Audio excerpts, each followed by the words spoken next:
Hello, hello, and welcome to A Slight Chance of Adventure, a Pathfinder First Edition campaign diary podcast. My name is Tyler. I was the DM of this campaign, and with me I have two of my players. Gavin, Hello, I played Shanla. he did, and Tom. Howdy, I played Orcus.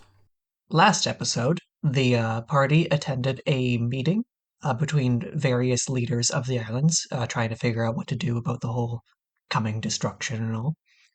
And they managed to get some people from Astoria to agree to probably try and help evacuate a lot of the civilians from the Wakatubi archipelago. And then after that, they went back into the Blight on Maleku to explore an island that they had noticed in the Blight, in a lake in the Blight, that was still had plant life, which was unusual. On there, they found the remains of some old members of the Maja Druids who had fled there during the last destruction, and they found a journal of a little girl who had starved there. And they also found a shard of creation, which is like a crystal shard that holds divine energy for Arcturus. And we pick up with them as they start to try to bring that shard back out of the Blight to be examined by others. I remember what happens next. Yep. Oh, yes, you do. Anyway, we pick up there. So we pick up with you guys as you've decided to leave the island and bring the shard you found back outside of the Blight. So you make your way to the edge of the Blight, because there's the dead area inside the Blight where there's nothing, and then there's the actual blighted jungle where a lot of the blighted creatures, the real danger is. You guys abandoned the canoes at some point because they've been damaged. They're getting messed up because of the sludge, right? Yeah, it was the sludge that mainly damaged them, I think. And you also notice as you get close that the crystal seems to be kind of drawing the attention of a lot of the blight creatures. However, a lot of them smaller ones, they'll be I don't know, a bladed monkey or something that's a bit smaller. Those are scared of you. They're scared. The energy seems to repel them. But then you can see a larger wolf, bladed wolf, comes charging out and attacks you guys.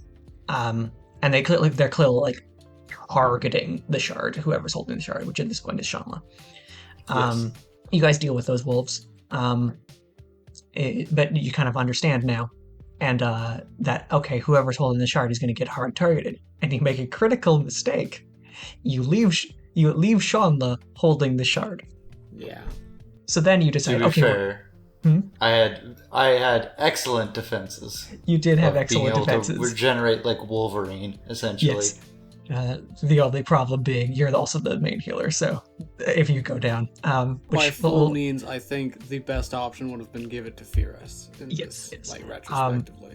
But anyway, you guys start making your way through the blighted jungle, and very quickly encounter some rather large blighted creatures, probably some of the largest, including a giant fire-breathing. Well, actually, it doesn't breathe fire, but it's always on fire because, if you recall, blight creatures have a mix of either cold, fire, or void effects to them, and this one had fire. Yeah.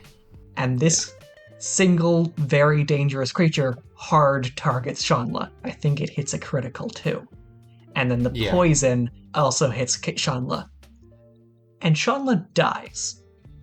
She dies. Yeah. Shanla is torn apart piece by piece and is never seen again. Well, no, she doesn't get torn apart, luckily. She gets killed by the poison. And at this point, I'm like, fuck.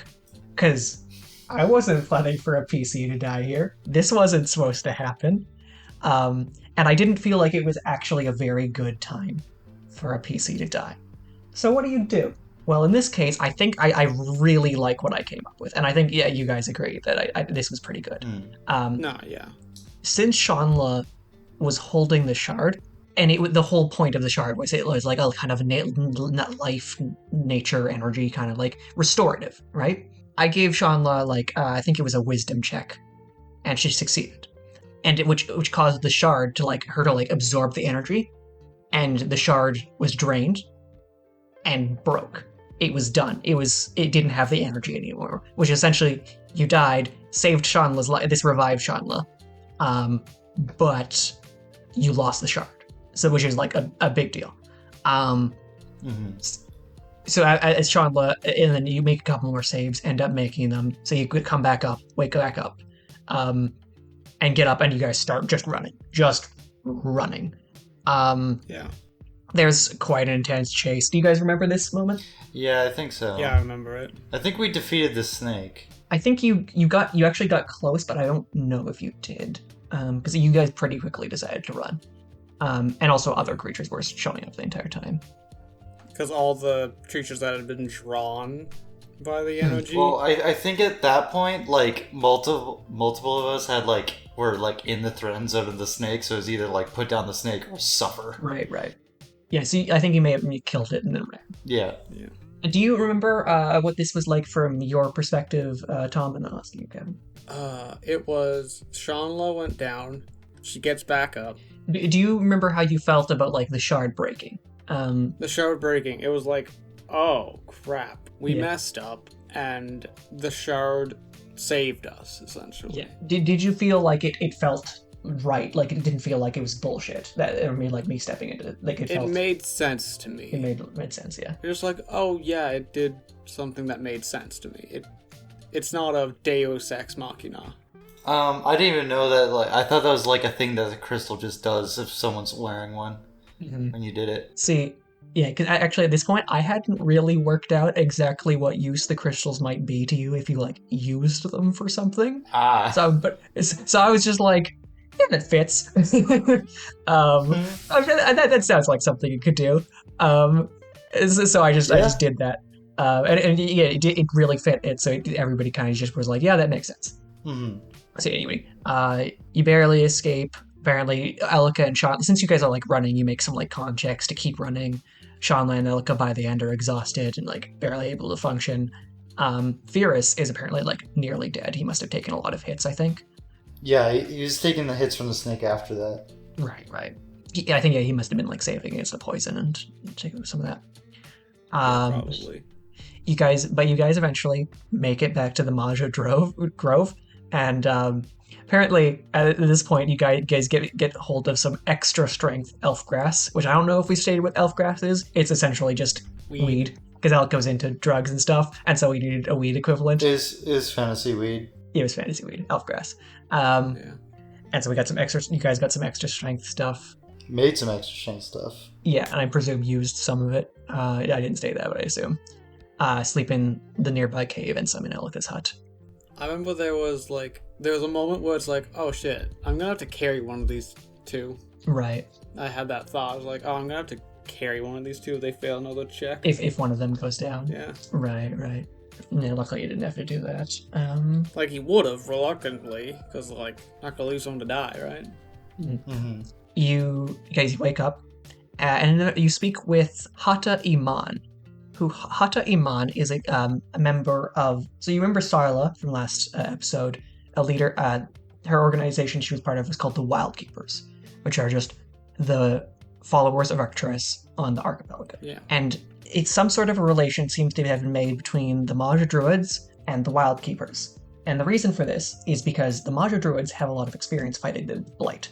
And if you recall, there was Blight being spread on Wanatuma. You guys remember that? Yep. Yeah. So there was like kind of an organizational swap of a couple people to like some Maja Druids went over to Wanatuma, some Wild Keepers came over to the Maja Grove to kind of like exchange information in hopes of like fighting the Blight better, and like so there's some Druids over on Wanatuma now. One of them being Mira, Elika's friend, currently trying to like get rid of the Blight that was spread there. So that's what you learn from that. Apparently, you also give Hata Iman some of the elf grass. I.e., Elika does. Elika does. I think it was probably like, "Hey, welcome to the Maja Druids. Would you like to try some of our product?" This is what we do over here. Yeah. Yeah. You speak to both Gamal and Hata about the island of Arcturus that you were just on, that you got the thing. They probably I didn't write down what they thought, but I imagine it was something along those lines. Oh, that's probably where our people came from, and whatever this that. The Maja, because I never got this. Was never really brought up in campaign, so I'll tell it now. The Maja Druids originally formed as a group of people from. If you remember, there's two tribes on Wakatupi: the Waka and the Tupi. And there were a group of Waka and a group of Tupi that kind of left, like, hey, we don't like that our tribes are fighting constantly. So we're going to go to this new island, Malaiku, when it had just formed, and make our own new group of people who just don't want to be part of all this fighting. And that's what they did. Then the next destruction came around and wiped out a lot of them, and the remains of that are the Maja Druids. After this, you go to Hintella. You leave Malaiku, head over to Wantuma and Hintella. You sleep in the broken plank, and Shanla has a vision. Ooh. This was the first, like, I think vision where I really went proper. I actually planned it a little bit. What happened was you were like in a green area of safety, like it was safe, calm, whatever. And you see like in the distance growing, all-consuming darkness, and it crashes down and just destroys everything, and you can feel like the whole archipelago gets destroyed. It was like a prophecy of like. You are an oracle. It's a kind of prophecy thing of like, this is what's going to happen right now. Things aren't. What this was meant to tell you was the way things are going currently, this destruction isn't going to go the same as the last destructions. It's going to destroy everything as opposed to like wrecking stuff and then causing a new island. There's not going to be a new island. Everything's going to be destroyed. You don't know why at this point this destruction is going to do with us, but this is what this vision tells you. And then everybody wakes up, and there's a somewhat ominously a thunderstorm. Wakes up, kagoom. Yes, and that's where the session ends.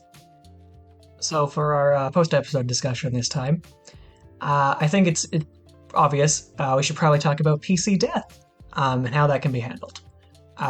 So I've clearly demonstrated in this one. I'm fine interfering to prevent it. I've said before I'm willing to fudge. If it like really doesn't feel like if I screw up and kill a PC, which is kind of what this happened here, I'm willing to step in to prevent that. And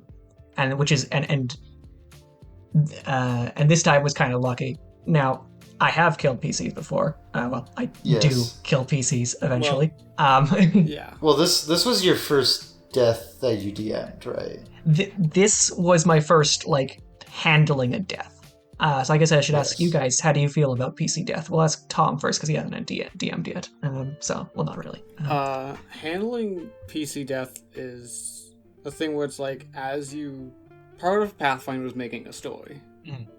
It's also a game. And in both of those things, failure and consequences are important. Because if you don't punish a mistake, A, the character doesn't learn anything, right, and B, the player doesn't, like, he gets away with playing badly. It's important to be willing to do death and to probably eventually have deaths happen, because it makes the rest of the game feel like it has consequences, stakes. If you're just never willing to kill them, then the players are just going to run around doing whatever they want, feeling like, well, we're just not going to die. We're not actually going to get punished for this. We feel immoral. Yeah, and which makes the game less fun. There's also the idea of like doing you can obviously do consequences without killing us. Obviously, losing that life crystal was a huge consequence because that meant stuff. Yeah, which is part of the reason I'm so happy and kind of proud of the thought, just thinking of that in the moment of like, oh, the crystal, just get rid of it. They lose it because it works perfectly.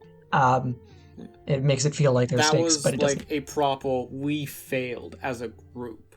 And I also did like make Shanla make some saves there, so if she had failed them, I would have had to just be like, well, I kind of fucked up and killed a PC, but well, they shouldn't have had They shouldn't have had the crystal with Shanla, you know? It also comes with expectations of like, people are, like in some campaigns, it's like, oh, people are going to die here. Yeah. It also depends on the intention of the DM and party of like going into the said game. Because like I have another game that I run with where like if the game kills you, the game kills you. And I've suffered a lot. oh, the barbarian gets crit poisoned by a guy. Yeah. I don't even know if crit poison exists. I don't think so. He's poisoned and he got crit by a trap and now he's just gone. He fails his death saves. Yeah, you like unexpected shit, just like insta-killing a PC, right? Yeah. Yes. So Gavin, any particular thoughts about PC death? Like I said before, I have had many characters that have died, but that's because in my other groups we focus on more of it being like a game instead of story. Right. Like, but it does come like some very funny moments. Mm-hmm. I had this ratfolk alchemist, right, and we had chased an enemy to like essentially a treehouse. Right. And our barbarian had the great idea to like throw me in, and I was like, wait, before you throw me in, I'll throw a bomb at the same moment I'm going upwards. So I'll detonate like the bottom floor of it, and I'll go up there really smooth, and it'll be really cool. Like, what ended up happening is that he threw me, I crit failed, I exploded and hit the roof, like, and then fell to the ground as like a bloody puddle of mush. Right. Yeah. That's just something that can happen. And Right. it always depends on like how cartoonish or how cinematic you want your experience to be, whether you want it to be more of a story-filled thing or do you want it to be just more of a game. Like we do it. Yeah, and even Or we did it in the other game. I definitely I think I've avoided PC death outside of what was essentially a planned death. yeah, you've experienced planned deaths, which we have a fair number of in future campaigns. Planned deaths where it was like, oh, this player just wanted to swap, or they had to leave, or it was kind of just the end of that character. Like we do planned deaths, so that'll be a lot. Like in future episodes, we'll talk about that. I think campaign 2 has a bunch of them. Campaign 2 has quite a few, yeah. But I will say there have been unplanned deaths. But yeah, I think that's most of our thoughts on that. So we can probably end here. Yeah. Thank you everybody for watching this episode, and I'll see you next time. Bye. Bye-bye! Bye.